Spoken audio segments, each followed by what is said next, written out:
या बॉर्डर गावस्कर ट्रॉफीचा पराभव खूप जिवारी लागला राव. खूप प्रश्न विचारले जातील भारतीय संघाला. वर्ल्ड टेस्ट चॅम्पियनशिप साठी आता भारतीय संघ क्वालिफाय होऊ शकत नाही, कारण आता फायनल ऑस्ट्रेलिया आणि साऊथ आफ्रिका या दोन संघात होईल.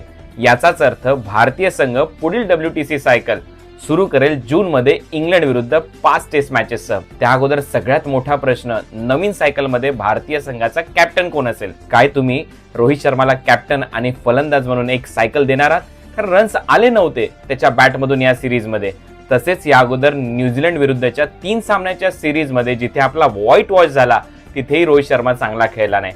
हाच प्रश्न विराट कोहलीला देखील विचारला जाईल. सलग एकाच पद्धतीने 8 वेळा बाद झालाय विराट कोहली, तो या सिरीज मध्ये स्टंपच्या मागे झेल देऊन. त्यालाही विचारला जाईल भविष्यात काय. अर्थातच हा प्रश्न सगळ्याच भारतीय फलंदाजांना विचारला जाईल.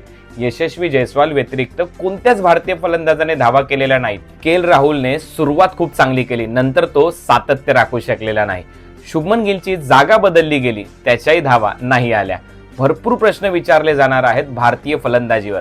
मग सगळ्यात मोठी चिंता, जसप्रीत बुमराह नंतर कोण आहेत भारतीय गोलंदाज?